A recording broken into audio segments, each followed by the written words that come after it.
السلام علیکم لسنرز، آج میں ریڈ کرنے جا رہی ہوں ناول اور تبدیلی گلے پڑ گئی کی قسط نمبر 6 جو کہ تحریر ہے ہمایوں ایوب کی۔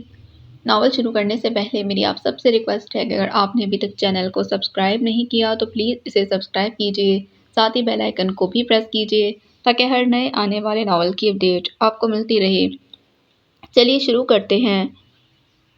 خاصی الجھی سی مینو جب نیچے ہال میں آئی تو حد سے زیادہ ڈپریس تھی۔ رہ کر اسے بجلی کے پر نفرت جملوں کی باز گشت سنائی دے رہی تھی اور وہ سخت اضطراب کے عالم میں دونوں ہاتھوں کو مسلتی جا رہی تھی۔ دماغ کی شریانیں تھیں کہ شدید ڈپریشن کے باعث پھٹنے کو تیار تھیں۔ تبھی بیبی کی آواز پر اس نے ڈرائنگ روم میں دیکھا۔ گول دائرے میں کھڑے اس کے ملازم بڑے مؤدبانہ انداز میں بیبی کی کوئی بات سن رہے تھے۔ یقیناً وہ ایک بار پھر ان سب کو کچھ نہ کچھ سمجھا رہی تھی۔ وہ ہوتی کون ہے میرے نوکروں کو سمجھانے والی؟ مینو کا غصہ صبا نیزے پر آ پہنچا اور وہ دندناتی ہوئی ڈرائنگ روم میں داخل ہوئی۔ بجلی بھی فاصلے سے تماشا دیکھنے کے لیے بے قرار نظر آنے لگی۔ یہ سب کیا ہو رہا ہے؟ مینو کی آواز میں ایک غرور سا محسوس ہوتا تھا۔ ادی، وہ مہمانوں کے لیے جو انتظام کرنا ہے وہی سمجھا رہی تھی بیبی۔ ابھی کبرا خان ٹھہرے ہوئے انداز میں بتا رہا تھا کہ مینو تنتنا کر بات کاٹتے بولی، مجھے کوئی بتائے گا کہ اس گھر کی مالکن کون ہے؟ اس کی بات پر سب نوکروں نے حیرت سے ایک دوسرے کو دیکھا۔ مینو بہت غصے میں تھی۔ بیبی کو اس کا انداز چبھا مگر وہ خاموش ہی رہی۔ آپ ہو ادی، بنے میاں نے بتایا تو مینو غرور سے سر اٹھا کر بولی، تو گھر کی مالکن ہونے کی وجہ سے تم سب صرف میری بات سنو گے اور سمجھو گے، نہ کہ ہر ایرے غیر نتو غیرے کی، کیونکہ یہ میرا گھر ہے اور گھر کے ملازمین کو اور گھر کے نظام کو کیسے چلانا ہے یہ بھی طے کرنے والی میں ہوں۔ مینو بنا کسی لگی لپٹی کے بولے جا رہی تھی، یہ محسوس کیے بغیر کہ اس کا ایک ایک جملہ بیبی کے دل پر چابک کی طرح لگ رہا تھا۔ سب نوکر بیبی کے چہرے پر آتے جاتے الگ الگ رنگ دیکھ کر سر جھکا رہے تھے۔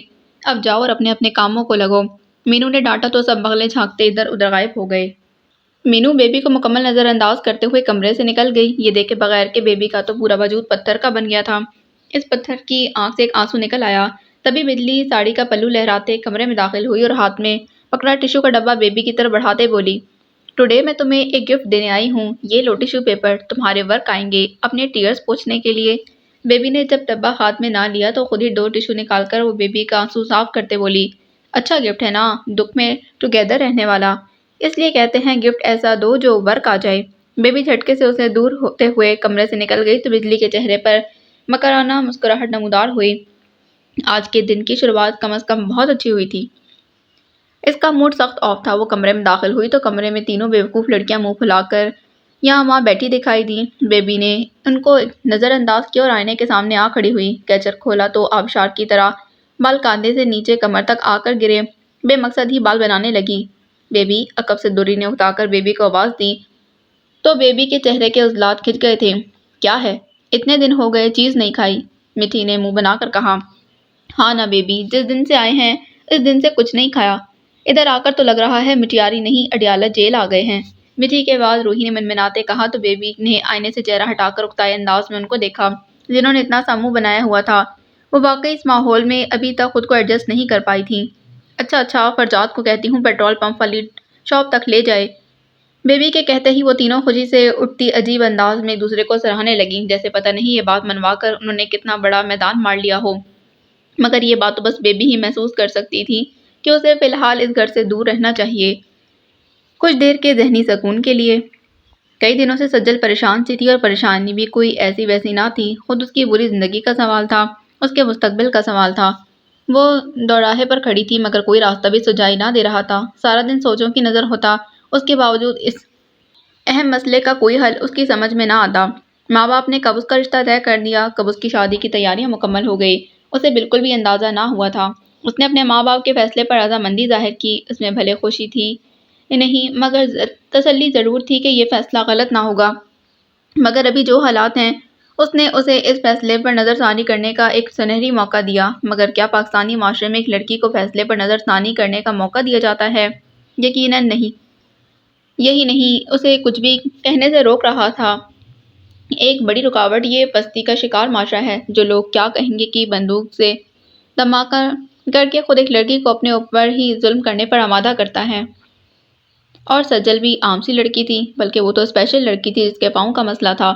چھوٹا نقص ضرور تھا مگر تھا، اور یہ لوگوں کو اتنا بڑا نظر آتا کہ اس کی صحیح سلامت آنکھیں اس کی ستواں ناک، گلاب پنکھڑی ہونٹ، اٹھی ہوئی ٹھوڑی، نرم گال، سفید جلد، چراہی گردن، اٹھلاتے بازو اور ہاتھ، کمر جیسے اس کے بل پر ندی مڑا کرتی ہو، جیسی خوبیاں اس نقص کے پیچھے چھپ جاتی تھیں۔ بچپن سے ہی اسے اس چیز کا احساس دلایا گیا کہ وہ عام نہیں، وہ عام لڑکیوں کی طرح چل نہیں سکتی۔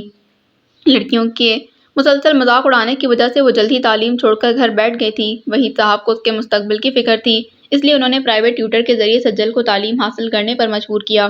وہ دل مار کر پڑھتی رہی۔ ایسا نہیں کہ وہ دنیا اور جہاں کی ستائی ہوئی تھی، اپنے بہن بھائیوں کی لاڈلی بہن تھی، کزنز کی فیورٹ، مگر اپنے اوپر چپتی لوگوں کی ہمدردی والی نظریں اسے احساس کمتری میں مبتلا کیے رکھتی تھیں۔ اس لیے بھی وہ لوگوں میں گھلنا ملنا پسند نہ کرتی تھی۔ اپنی ماں کو ہمیشہ اپنے لیے پریشان دیکھا تھا۔ وقت یہ آ گیا تھا کہ ماں کو اس پریشانی سے چھٹکارا مل جانے کی خوشی میں اس نے اس رشتے کے لیے سر تسلیم خم ضرور کیا، مگر اب اسے احساس ہو رہا تھا کہ یہ اس پریشانی کا اختتام نہیں بلکہ یہ تو شروعات ہے، اس مصیبت کی جو شیر کی طرح منہ کھولے اس کے سامنے ناچ رہی تھی اور وہ کچھ نہ کر پا رہی تھی سوائے اس کے کہ وہ کبوتر کی طرح بس آنکھیں موند کر دل کو تسلی دے کہ سامنے کوئی بلی شلی نہیں، شاید اسے مصیبت ٹل جائے۔ یقیناً موضوع بھی ہوتے ہیں، اسے موضوع پر کامل یقین تھا۔ بیبی بالوں میں سرخ پھول لگائے، بلیک سوٹ پر رنگ برنگا دوپٹہ پہنے، باہر گیٹ کے ساتھ کھڑی کے بعد ایک دم سے اندر داخل ہوا، اسے دیکھ کر چونکا۔ آپ یہاں کیوں کھڑی ہیں؟ کوئی کام تھا؟ وہ پوچھنے لگا۔ ہاں، وہ میں فرجاد کو دیکھ رہی تھی، بیبی بولی تو وہ حیرانی سے مڑ کر سامنے والی دیوار کو دیکھنے لگا۔ آپ کو یہاں سے باہر اتاق میں بیٹھا ہوا فرجاد دکھائی دے رہا ہے؟ یہاں سے؟ وہ حیران ہو کر پوچھ رہا تھا۔ پہلے تو بیبی کو اس کی بات سمجھ نہ آئی، پھر کچھ سمجھ کر ہنس پڑی۔ ارے نہیں، میں کسی لڑکے کو دیکھ رہی تھی کہ وہ فرجاد کو بلا کر لائے۔ بیبی نے وضاحت دی، پھر بڑبڑائی۔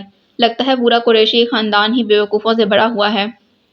وہ عباد کو دیکھ کر مسکرائی، پر یہاں کوئی دکھائی ہی نہیں دے رہا۔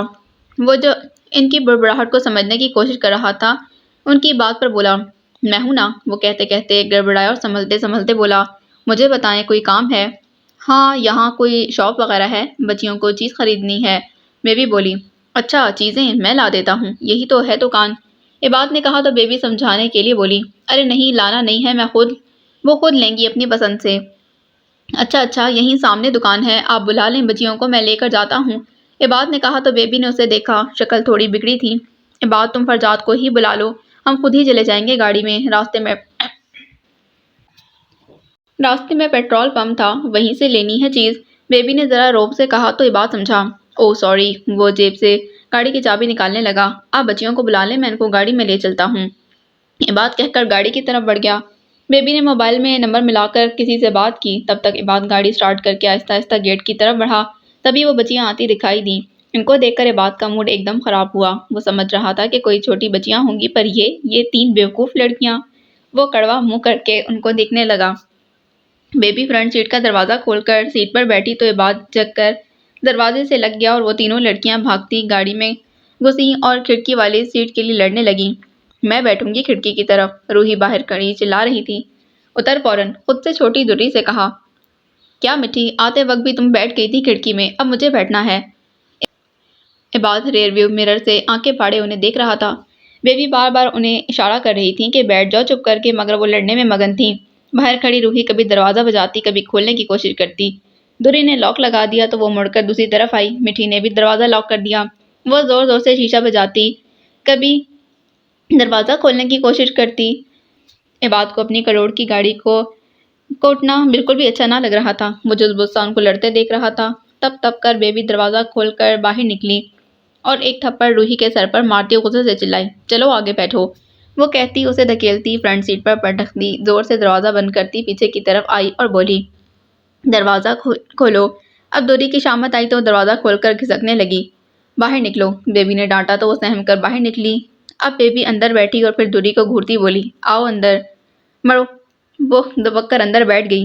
مل گئیں سب کو کھڑکیاں، اب چلیں۔ وہ ان دونوں کے بیچ بیٹھی تینوں کو گھورتی دانت پیستے پوچھنے لگی۔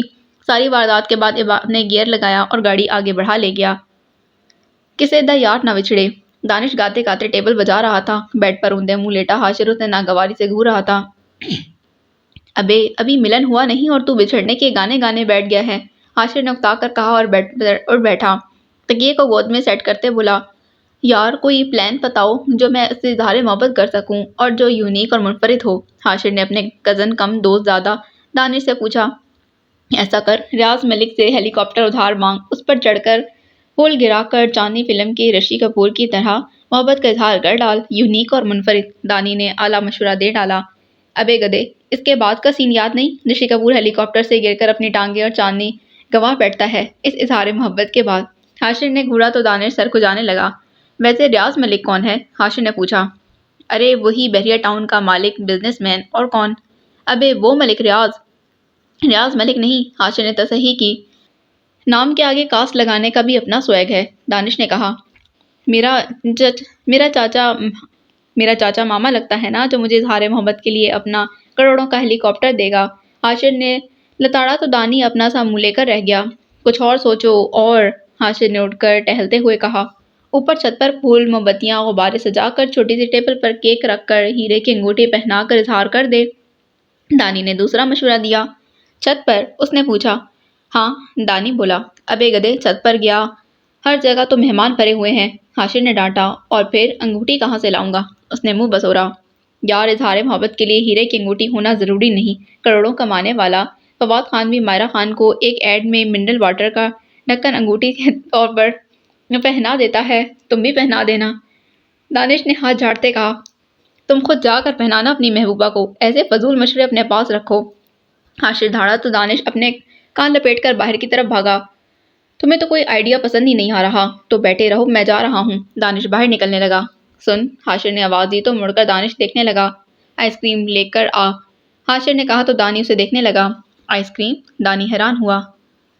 پیٹرول پمپ پر جو دکانیں ہوتی ہیں، اس کے دکاندار ایکسٹرا ٹیکس کے ساتھ چیزیں بیچتے ہیں، جس کی وجہ سے عام سی چیز بھی مہنگی پڑ جاتی ہے۔ روہی کو اس چیز کا بخوبی اندازہ تھا، اسی لیے چند پیسے بچانے کے لیے وہ ڈک شاپ کی جگہ یہاں سے روڈ کراس کر کے ایک کریانے کی دکان پر آ گئی، جہاں وہ دکاندار بڑا ہی کوئی خجل آدمی دکھائی دیتا تھا، خوراٹ شکل والا۔ مطلب صبح ہی صبح کسی کا منہ اتنا خوراٹ ہوتا ہے؟ یقیناً بیوی نے ناشتہ نہیں دیا ہوگا، جو سڑی ہوئی شکل کے ساتھ کاؤنٹر پر بیٹھا ہوا ہے۔ روہی سہم کر اس کے کاؤنٹر پر آ کھڑی ہوئی تو اس خوراٹ دکاندار نے کرخت آواز میں پوچھا۔ ہاں بولو، کیا مانگتا ہے؟ وہ اس نے پیچھے کے شیلف کی طرف رکھی کسی چیز کی طرف اشارہ کیا۔ دکاندار نے مڑ کر اس چیز کو دیکھتے کہا۔ وہ چوہا مارنے کی دوا ہے، تمہیں دوں کیا؟ دکاندار بھڑک کر بولا تو روہی معصومیت سے بولی۔ نہیں، اس کے ساتھ جو ہے وہ کر کے بولو گی تو مجھے سمجھ نہیں آئے گا۔ دکاندار پہلے ہی چڑا ہوا تھا، مزید چڑھ کر بولا۔ نام بتاؤ، روہی نے پٹ سے کہا تو دکاندار نے سر نفی میں ہلاتے اطلاع دی۔ روحانے، میں نہیں بیچتا۔ نہیں، میرا نام ہے، روہی سینے پر ہاتھ رکھ کر بولی۔ تمہارا نام؟ دکاندار کے تاثرات بگڑے۔ میں نے تمہارا نام پوچھا؟ بھڑک کر پوچھنے پر روہی نے نام میں منڈی ہلائی۔ پھر نام نہ بتاؤ، جو چیز چاہیے اس کا نام بتاؤ۔ وہ ابھی وہ بولنے ہی لگی کہ دکاندار نے اس کی بات کاٹی۔ پیپسی، وہ گھبرا کر بولی تو دکاندار نے پیچھے رکھا فریج دیکھا۔ کتنے والی؟ 80 والی، اسے 1 لیٹر والی پیپسی کہتے ہیں۔ دکاندار نے کہنے کے ساتھ ہی فریج کھولا اور پیپسی نکالنے لگا کہ تبھی روہی عقب سے بولی۔ یہ والی نہیں، مرنڈا والی۔ دکاندار نے تیوری چڑھا کر دیکھا۔ مرنڈا چاہیے تھی تو پیپسی کیوں کہا؟ وہ معصوم سی شکل بنا کر کھڑی رہی۔ دکاندار نے مرنڈا اٹھا کر کاؤنٹر پر رکھی۔ اور وہ بھی چاہیے، روہی نے پھر کہا تو دکاندار نے غصہ ضبط کرتے کہا۔ وہ کیا؟ چپس؟ اب چپس کا نام بولو۔ دکاندار صحیح تنگ تھا۔ نہیں پتا، وہ یقیناً کوئی نئی چپس تھی جو مارکیٹ میں ابھی آئی تھی اور اس کا نام اسے معلوم نہ تھا۔ لیز، کرلیز، چیٹوز، سپر کرسپس، سب دے دو، روہی نے کمال اطمینان سے کہا۔ کتنے والی؟ دکاندار کی آواز میں وہی حرکت تھی۔ 2 لیٹر، اس نے کہا تو دکاندار کی شکل دیکھنے لائق بن گئی۔ لیٹر؟ دکاندار چڑھ کر بولا۔ میں ادھر چپس کا جوس نہیں بیچتا جو تمہیں 2 لیٹر نکال کر دوں۔ چپس پیکٹ میں ملتے ہیں تو 2 پیکٹ دے دو، وہ سر ہلا کر بولی۔ برے منہ بناتے ہوئے دکاندار چپس کے پیکٹ نکالنے لگا۔ تبھی عقب سے روہی کی آواز آئی۔ اور وہ بھی چاہیے۔ وہ کیا؟ نام بولنا۔ چنگم، روہی نے جلدی سے کہا۔ دکاندار سب چیزیں لا کر اس کے سامنے رکھتے بولا۔ تم کہاں سے آئی ہو؟ سامنے کے گھر سے۔ سامنے تو 85 گھر ہیں۔ دکان والا صحیح خجل ہوا۔ کون سے گھر سے آئی ہو؟ وہ ڈی پی او اسفندیار کے گھر سے، روہی معصومیت سے بولی تو دکاندار نے گھور کر اسے دیکھا۔ ایسا پیس وہیں سے آ سکتا ہے؟ دکاندار بڑبڑا کر خریدی ہوئی ان چیزوں کا حساب کرتا رہا تھا۔ محبت اور جنگ میں سب جائز ہے۔ تبھی مینو کو اپنے سارے اقدام حق پر نظر آ رہے تھے۔ شاید یہ انسانی فطرت ہے، یہ بات سائیکی سے تعلق رکھتی ہے۔ انسان کا پرسنل انٹرسٹ اس کی پہلی ترجیح قرار پاتا ہے۔ شاید یہ کسی قدر خود غرضی کے زمرے میں آتا ہے، مگر اس کے سوا جیسے کوئی چارہ بھی نہ تھا۔ صحیح اور غلط کی فکر ان معاملات میں قطعاً نہیں رہتی۔ سب ثانوی نظر آتا ہے، فقط اپنا آپ صحیح نظر آتا ہے۔ اسے اپنے الفاظ پر قطعاً کوئی شرمندگی نہ تھی، کسی اقدام پر کوئی شرمندگی، کوئی پریشانی نہ تھی۔ سب حق پر نظر آ رہا تھا۔ کوریڈور کے چکنے فرش پر کتنی ہی دیر سے وہ مسلسل ٹہل رہی تھی۔ دل تھا کہ آتش فشاں کی طرح پھٹنے کو تیار کھڑا تھا۔ محسوس ہوتا تھا جیسے سینے میں دھڑکتے دل کو کسی نے جکڑ لیا ہو اور آہستہ آہستہ مسل رہا ہو۔ بہت ہی ڈپریشن کا شکار تھی۔ روح وہ جلسی تھی۔ مسلسل ہاتھ مسلتے اور ٹہلتے اس کی ہتھیلیاں اور ایڑیاں تک دکھنے لگیں۔ دل بدن کی عمارت میں سہما ہوا کبوتر تھا۔ سمجھ نہ آتا تھا کہ وہ یہ بگڑتے حالات کیسے ٹھیک کرے، کیسے وہ اپنی بیٹی کا بسنے سے پہلے ہی اجڑنے والا گھر دوبارہ آباد کر سکتی ہے۔ اگر ایسا ہو جائے تو کیسے؟ اگر ایسا نہ ہوا تو کیا ہوگا؟ عجیب طرح کے دھڑکے دل کو سہمائے دے رہے تھے۔ اب تو ہر اٹھتا قدم بھی بوجھل سا لگتا تھا، جیسے آنکھوں کی جگہ چہرے پر دو دہکتے انگارے دھرے ہوئے ہوں۔ یہی وجہ ہے کہ بجلی نے جب اسے دیکھا تو حیرت اور پریشانی کے ملے جلے احساس کے ساتھ بولتی اس کے پاس آئی۔ ہائے مینو، واٹ ہیپنز؟ کچھ نہیں، مینو نے نروٹھا انداز اپنایا، اس لیے کہ بجلی کو رے دے، مگر بجلی بھی اپنے نام کی ایک تھی۔ اچھا اوکے ہے، آئی تھنک تم پریشان ہو۔ بجلی جانے لگی، مینو نے ناراضی سے جتایا۔ ہاں ہاں جاؤ، تم بھی مجھے اس پریشانی میں چھوڑ جاؤ، کسی کو میرا خیال نہیں۔ وہ ایک دم ہی جذباتی ہوئی۔ مینو میڈ ہو گئی ہو؟ بجلی بوکھلائی۔ ہاں پاگل کر دیا ہے مجھے سب نے، کوئی نہیں ہے میرے ساتھ۔ آئی ایم ناٹ، پہلے سے ہی بڑا ہوں، اور بڑا بنا کر بجلی نے کہا، جیسے دل رکھنے کے لیے نہیں بس بات رکھنے کے لیے کی گئی ہو۔ تم ہو میرے ساتھ؟ مینو نے بہت مان سے پوچھا تو ایک بار پھر زبردستی بجلی کو بولنا پڑا۔ یس، میں وتھ ہوں۔ تو میرا ایک کام کرو گی؟ اب مینو اس پورے ڈرامے کے کلائمیکس سین پر آئی تھی۔ کیا وتھ کے لیے کوئی ورک کروانا ضروری ہے؟ بجلی نروٹھے انداز میں بولی، اور کوئی اس کا نروٹھا انداز دیکھے تو معین اختر کی طرح بولے، نہ کرو، رہنے دو، توبہ توبہ، بہت منحوس لگ رہے ہو۔ ہاں نا، میری پیاری سہیلی نہیں ہو؟ مینو نے مسکے مارنا شروع کیے۔ اچھا ٹھیک ہے، ٹیل کیا کرنا ہے؟ مینو نے اسے قریب بلایا۔ ادھر ادھر دیکھ کر اس نے بہت آہستہ سے اس کے کان میں کچھ ایسی باتیں کیں کہ بجلی کے 14 طبق روشن ہو گئے۔ وہ گھبرا کر دور ہوئی۔ نو، وہ صاف انکاری تھی، مگر مینو نے آرام سے کہا، ہاں۔ نو مینو۔ ہاں بجلی۔ اب مینو سمجھ چکی تھی کہ بجلی کی نام میں بھی ایک ہاں تھی، بھلے وہ کتنی ہی سازشی اور منفی کردار کی تھی، مگر بجلی ایک اچھی دوست بھی تھی۔ تمہارا دماغ تو ٹھیک ہے؟ مسلسل 10 منٹ سے وہ چاروں روحی کو ڈھونڈ رہے تھے، جو بیٹھے بٹھائے ہی گم ہو گئی تھی۔ عباد پریشانی سے اسے ڈھونڈنے کے لیے نکلا ہوا تھا۔ بیبی پریشانی سے آس پاس دیکھ رہی تھی۔ تیز رفتار گاڑیاں فراڈے سے روڈ پر سے گزرتی جا رہی تھیں۔ مٹی اور دوری بے فکری سے گاڑی میں بیٹھی آئس کریم چاٹ رہی تھی۔ عباد اب واپس آیا تو روحی اس کے ساتھ تھی۔ مدد سے چپس کھاتے ہوئے آ رہی تھی اور عباد کا موڈ خاصا سڑا ہوا معلوم ہو رہا تھا۔ جب بیبی نے گھور کر سوال کیا اور روحی معصومیت سے بولی، میرے دماغ کو کیا ہونا ہے؟ ٹھیک ہے الحمدللہ۔ تم بتاؤ بیبی، تمہارا دماغ تو ٹھیک ہے؟ اس کی بات پر عباد کو سخت افسوس ہی ہوا اور وہ سیٹ سنبھال کر چلنے کی تیاری کرنے لگا۔ تم گھر چلو پھر بتاتی ہوں۔ بیبی نے روحی کے کندھے کو دبوچ کر اندر بٹھایا۔ وہ منہ بگاڑتی اندر بیٹھ گئی۔ ارے یار، غضب ہو گیا۔ دانی ہانپتا کانپتا اور بھاگتا ہوا اندر داخل ہوا تو حاشر نے گھبرا کر پوچھا تھا، کیا ہوا؟ ابے تو گیا، تیری ساری پلاننگ فیل۔ تیرے نام والا سلیمان بننے والا ہے، تو مجنوں بننے والا ہے، تو گیا، ہر کام سے گیا۔ فلموں کے سارے ناکام ہیروز کی طرح تو بھی ناکام ہو کر انہی کی طرح ملنگ پاگل ہونے والا ہے، تو گیا، ہر کام سے گیا۔ دانی باقاعدہ سر پیٹتے سینہ کو بھی کرتے کہہ رہا تھا۔ حاشر پریشان ہوا۔ ابھی کچھ دیر پہلے ہی تو وہ اپنے گینگ کے ساتھ بیٹھ کر دوری سے اظہار محبت کرنے کی تدبیر سوچنے کے بعد تیاری کر رہا تھا۔ ڈرون میں رسی کی مدد سے میگنم، لال پھول اور لال رنگ کا غبارہ باندھتے ذات میں گنگنا رہا تھا۔ کیا تمہیں پتا ہے اے گلشن، میرے دل بھر آنے والے ہیں، کلیاں نہ بچھانا راہوں میں، ہم دل کو بچھانے والے ہیں۔ ابھی تو دل بچھانے میں چند ہی لمحے باقی تھے کہ آندھی طوفان کی طرح دانی تباہی پھیلانے پہنچ گیا۔ ہوا کیا ہے؟ حاشر بے تابی سے پوچھ رہا تھا۔ بتانے سے پہلے میری زبان خاک ہو جائے، میرا وجود خاک ہو جائے، میں تباہ و برباد ہو جاؤں، میں تو نہیں بتا رہا، تم خود جا کر دیکھ لو۔ دانی نے آنکھیں چپکاتے کہا تو وہ اس کی بات کا ادھورا مطلب سمجھ کر باہر کھڑکی سے نیچے جھانکنے لگا، مگر نیچے جو نظر آیا اسے دیکھ کر وہ جہاں تھا وہیں ٹھہر گیا، رک گیا، تھم گیا۔ اس کے بیک گراؤنڈ میں گانے کی آواز گونجنے لگی، دوست دوست نہ رہا، پیار پیار نہ رہا، زندگی ہمیں تیرا اعتبار نہ رہا۔ وہ ساکت کھڑا پھٹی آنکھوں سے اس منظر کو دیکھ رہا تھا، وہ منظر جو حقیقتاً بہت ہی جان لیوا تھا۔ کار پارکنگ میں پراڈو گاڑی کھڑی تھی جس کی ڈرائیونگ سیٹ پر عباد بیٹھا تھا، اور فرنٹ سیٹ کا دروازہ کھول کر نکلنے والی دوری تھی جو اب کورنیٹو کھاتی خوشی خوشی یہاں سے اندر کی طرف جا رہی تھی، جبکہ اس کے دوسرے ہاتھ میں لیز، پیپسی، بسکٹ، چاکلیٹ کا شاپر بھرا ہوا تھا۔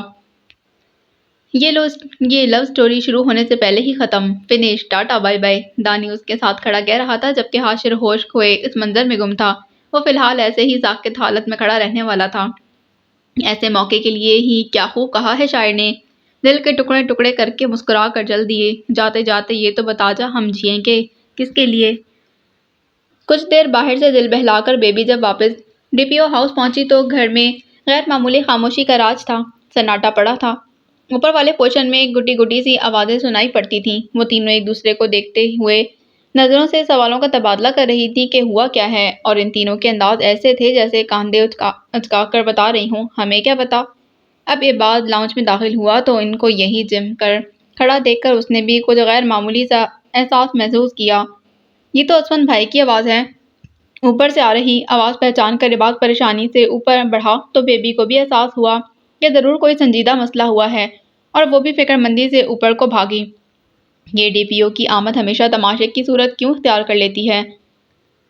مٹی نے چپس چباتے ہوئے غیر دلچسپی سے کہا، اور وہ تینوں بھی چیزیں کھانے میں مست غیر دلچسپی سے ان کے ساتھ اوپر آنے لگی۔ مینو کے کمرے کا دروازہ کھلا تھا جس کے باہر سارے نامی گرامی رشتہ دار کان لگائے کھڑے تھے، جبکہ اسفند، وحید صاحب، مینو، بجلی، صفورہ، خالدہ، حمیدہ کمرے کے اندر کھڑی تھیں، غضبناک تیور چڑھائے اسفند کو دیکھ رہی تھیں۔ غصہ تو ہر وقت اس کے ناک پر دھرا رہتا تھا۔ اگر اس گھر کو دینے سے ہماری عزت بچتی ہے تو ٹھیک ہے، وہ گھر میں سجل کے نام کر رہا ہوں۔ وحید صاحب کے کہنے پر مینو کی جان میں جان آئی۔ اسفند نے منہ بگاڑ کر وحید صاحب کو دیکھا جبکہ عباد سپاٹ انداز میں کھڑا دکھائی دیتا تھا۔ یقیناً لڑکے والوں کی ہی یہ کارستانی تھی۔ مگر یہ آپ ٹھیک نہیں کر رہے، وہ لوگ اس لائق نہیں ہیں پاپا، ایک نمبر کے لالچی انسان ہیں۔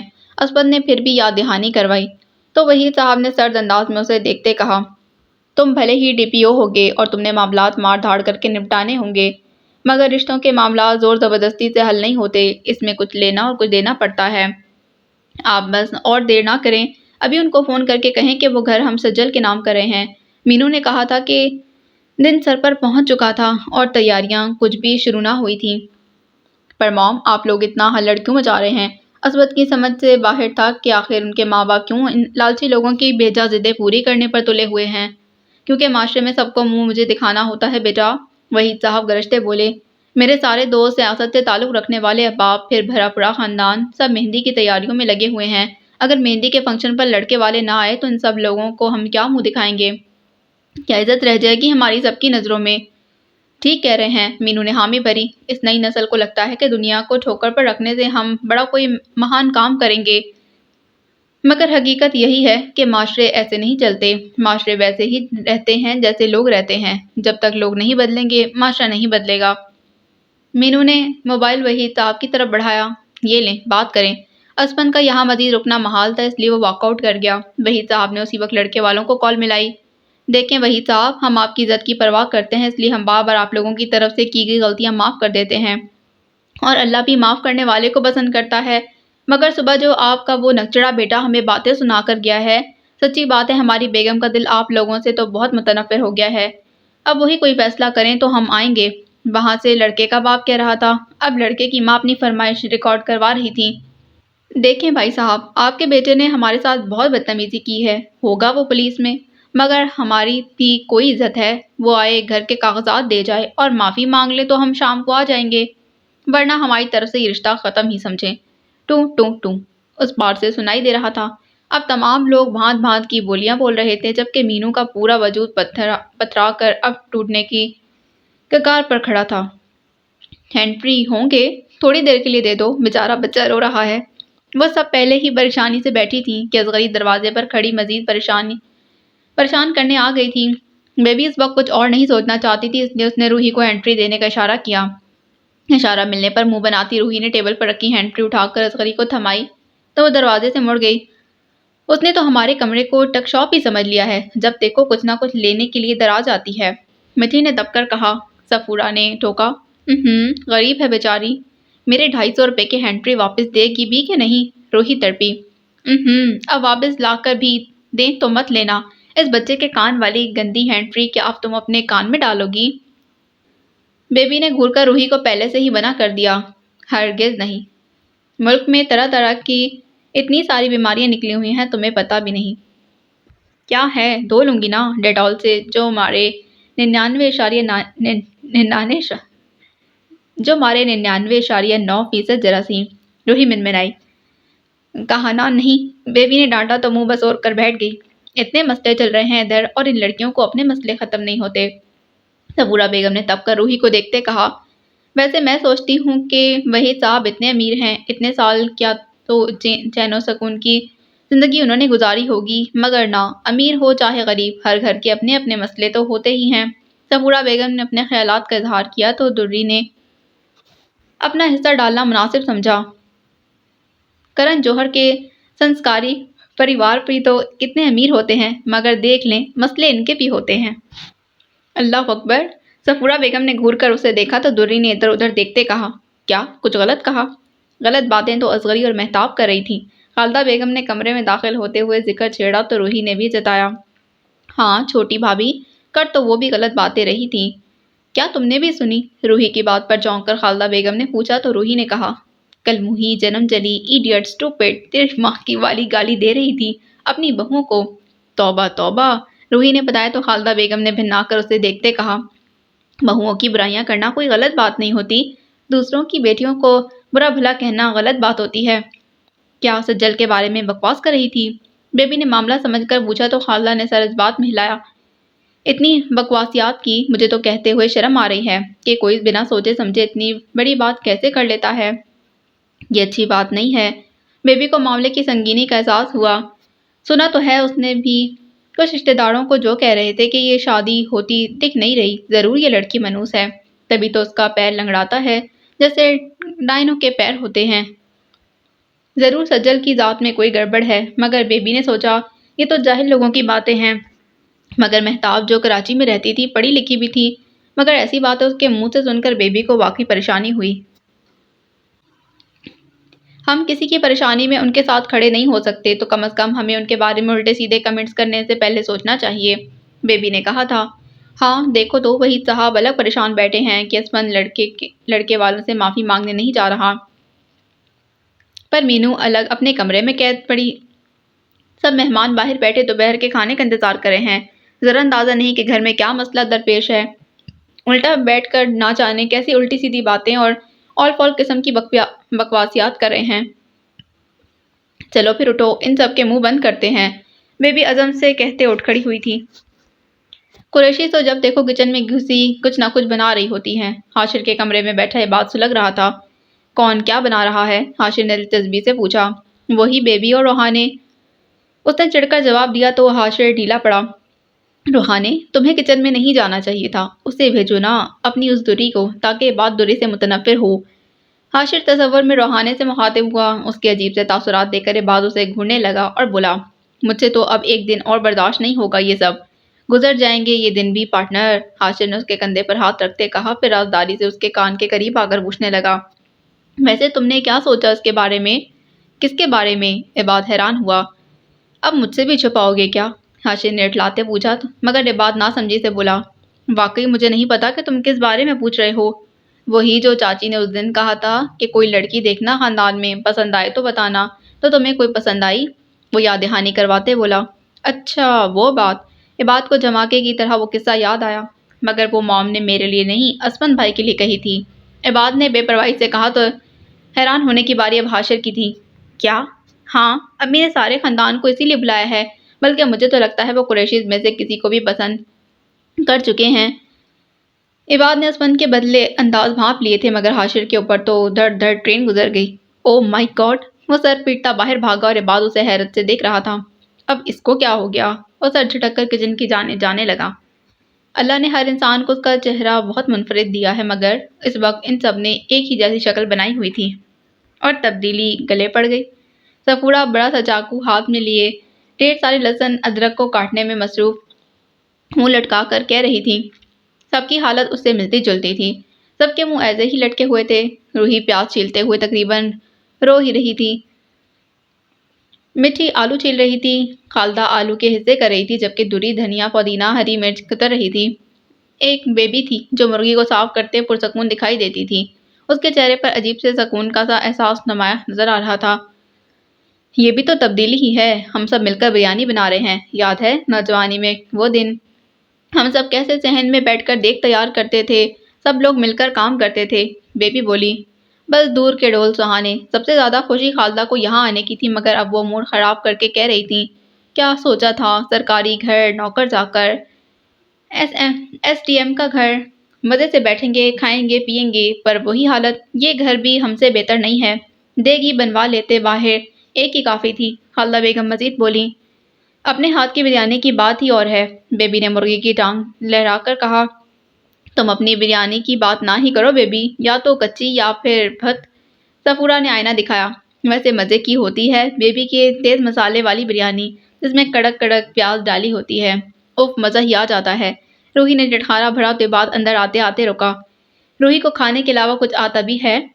پیاز تو کاٹے نہیں جا رہی تم سے، ذرا سے کاٹے ہیں ابھی تک، ان میں سے تو نہیں نکلے گی وہ کڑک کڑک پیاز، سفورہ بیگم نے کہا تو روحی نے منہ بنایا۔ اور چھوٹی بھابھی کا رائتا؟ اب مٹھی بولی۔ کوئی دہی وہی نہیں ہے؟ خالدہ نے پہلے ہی خبردار کیا۔ دہی ہے، عباد اندر آتے بولا تو چونک کر سب اس کے جانب دیکھنے لگے۔ چاہیے؟ وہ پوچھ رہا تھا۔ ہاں دے دو، سالن میں بھی ڈالنی پڑے گی، بیبی نے کہا۔ جی یہ ہے دہی، اس نے ایک کونے میں رکھی مٹی کی پرات سے پردہ ہٹایا۔ ارے خود جماتے ہو دہی؟ سفورہ بیگم پوچھنے لگی۔ جی، عباد نے پرات اٹھا کر بیبی کے سامنے رکھی۔ لسی بھی بنا لوں؟ روحی نے کہا تو عباد اسے دیکھنے لگا۔ پھر کھانے کی بات، کھا پی کر پھٹ ہی نہ جائے۔ عباد، کیا باہر کا سیٹ اپ کر سکتے ہو؟ وہ خیال چٹک کر بیبی کی طرف دیکھنے پوچھنے لگا۔ کیا مطلب؟ مطلب کوئی بڑا چولہا ہے اور دیگ وغیرہ، کھانے کی تیاری مکمل ہو گئی ہے، مگر یہاں بہت گند ہوگا، دھواں بھی، تو کیا ہم باہر؟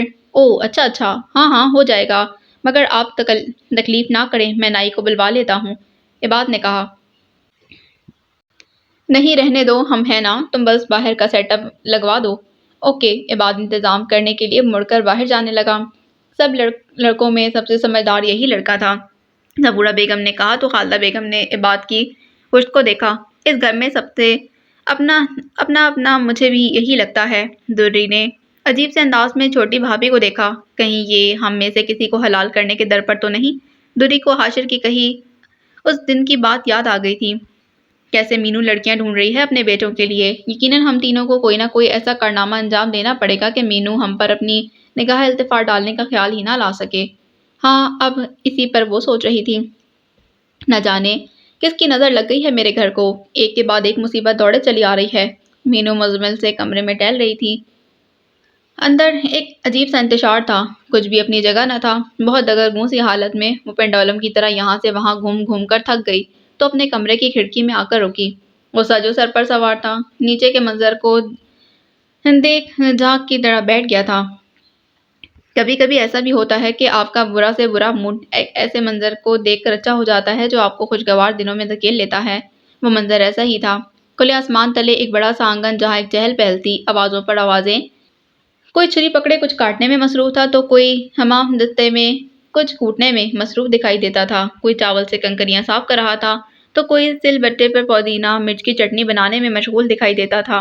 ایک ہنستا بستا ماحول جہاں سب میں اتحاد تھا، اپنائیت تھی، کوئی بغض نہیں، کوئی لالچ نہیں، کوئی بدگمانی، کوئی مستقبل کے خوف نہ تھے، بس ایک دلی سکون تھا، منفی احساسات سے کوسوں دور۔ آج بھی ویسا ہی منظر نیچے تھا۔ ایک تگی ہوئی مسکراہٹ بے دم تھی اس کے لبوں پر آ ٹھہری، جس کا احساس تک اسے نہ ہوا۔ وہ تو خود سے بالکل بے نیاز ہو کر نیچے دیکھ رہی تھی، جہاں ایک چولہے پر بڑا سا دیگ رکھا ہوا تھا جس میں تیل گرم ہو رہا تھا۔ بیبی نے کٹے ہوئے پیاز کا پورا ڈونگا تیل میں ڈالا تو گرم تیل کی چھینٹیں اڑنے لگیں۔ بڑا سا کفگیر سفورہ بیگم نے تھام رکھا تھا، جو اب پیاز کو بھوننے لگی تھی۔ اس کو یوں ٹکٹکی باندھے دیکھتے اسے پتہ ہی نہیں کتنی دیر ہو گئی جب وحید اس کے کمرے میں داخل ہوئے۔ اسے یوں مبہوت سا کسی طرف کو دیکھتے پایا تو اپنے قدم اٹھاتے وہ مینو کی عقب سے اس کی نظر کے تعاقب میں نیچے دیکھنے لگے۔ معاملہ سمجھ آیا تو بے اختیار بولے، اب سمجھ آیا؟ کسی کی آواز پر اس کا ارتکاز اٹھا اور وہ گھبرا کر مڑی۔ وحید صاحب کو دیکھ ان کی جان میں جان آئی۔ سنبھل کر بولی، کیا سمجھ آیا؟ یہی کہ تمہارے کہنے کے باوجود بیبی کیسے دھڑلے سے سارے گھر کے معاملات میں مداخلت کر رہی ہے۔ بہت سنجیدگی سے بولے۔ مینو گڑبڑائی۔ صبح والی بات ان کو کس نے بتائی؟ وہ لب کاٹتی بیڈ کی طرف مڑتے بولی، جو بھی کرے میری بلا سے، تمہاری بلا سے نہیں بیگم۔ وحید صاحب کی آواز میں کچھ تھا جو مینو کے پیر زمین نے کھینچ کر روکے۔ وہ چور نگاہوں سے اپنے مجازی خدا کو دیکھنے لگی۔ وہ دوستی کی وجہ سے یہ سب کر رہی ہے، تمہاری وجہ سے یہ سب کر رہی ہے۔ اسے لگا اس کی ذات کو کسی نے حقیقت کا تھپڑ رسید کیا ہو۔ میری اور اس کی دوستی کو ختم ہوئے کئی سال گزر چکے ہیں وحید صاحب، وہ کمزور سی آواز میں بولی۔ غلط، ان کا انداز ویسا ہی تھا۔ تم نے دوستی بھلے ختم کی ہو مگر اس نے کبھی دوستی نہیں توڑی۔ ہاں ہاں، میں ہی بری ہوں، مجھے ہی دوستی نبھانی نہیں آئی۔ جب اس کے پاس کوئی جواب نہ ہوتا تو وہ یوں ہی خود کو الزام دیتی تھی اور کوئی اسے الزام نہ دے سکے۔ مینو کی اس عادت سے وحید صاحب بخوبی واقف تھے۔ مگر آپ کو یاد نہیں اس نے کیا کیا تھا آپ کے ساتھ؟ اس نے تو جو کیا سو کیا، تم نے کیا کیا تھا؟ وحید صاحب نے براہ راست کبھی اس سے ایسے سوال نہ کیا تھا۔ وہ ہکا بکا رہ گئی۔ تو سالوں پرانی محبت اچانک بیدار ہو گئی ہے؟ بجائے شرمندہ ہونے کے مینو نے روب جھاڑا۔ ارے رہنے دو بیگم، میری محبت جاگنی ہوتی تو بہت پہلے جاگ گئی ہوتی، بہت پہلے ہی تمہاری جگہ وہ آ چکی ہوتی، مگر تم نے کبھی نہ مجھے سمجھا نہ اس کو، جو تمہیں آج بھی اپنی اچھی سہیلی سمجھتی ہے اور تم سمجھتی ہو اسے ایک رقیب۔ وحید صاحب کی باتوں پر وہ پگھلنے لگی، موم در موم کا ڈھیر بننے لگی۔ ابھی تھوڑی دیر پہلے ہی بیبی میرے پاس آئی تھی، اس نے بتایا کہ لوگ کیسی کیسی باتیں کر رہے ہیں، کیسے فی الحال اپنا امان بچانا ہے اور سب مہمانوں کو احساس دلانا ہے کہ سب ٹھیک ہے ورنہ سجل کا مذاق بن جائے گا، اس لیے میں تمہیں لینے آیا ہوں، آؤ نیچے چلو اور سب کو دکھاؤ کہ سب ٹھیک ہے۔ بھلے کچھ ٹھیک نہ ہو، مینو نے جانچتے ہوئے کہا۔ ہاں بھلے ہی کچھ ٹھیک نہ ہو مگر لوگوں پر یہ ظاہر کرنا کہ سب ٹھیک ہے، بہت ساری پریشانیوں کے سر کٹ جائیں گے۔ وہ فاصلے پر کھڑی تھی۔ وحید صاحب نے مینو کی طرف قدم بڑھا دیے۔ ایک، تم سمجھ رہی ہو، دوسرا، نہیں، تیسرا، مگر تمہیں سمجھنا ہوگا، چوتھا، بیبی کے لیے، پانچواں، سجل کے لیے۔ چھٹے قدم تک وحید صاحب اس کے پاس آ چکے تھے۔ ٹھیک ہے، اس نے رضامندی دی، لوگوں کے منہ ذرا بند ہو جائیں پھر ہم مہندی کی تیاریاں کریں گے۔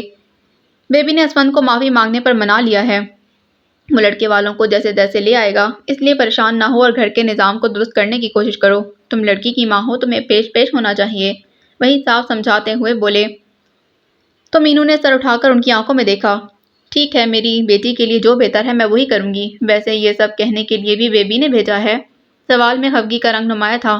ظاہر ہے نہیں، وہ منہ پر جھوٹ پتہ نہیں کیسے بول گئے۔ مینو سمجھ کر بولی، وہ میری دوست ہے اور اپنی دوست کو میں آپ سے زیادہ جانتی ہوں۔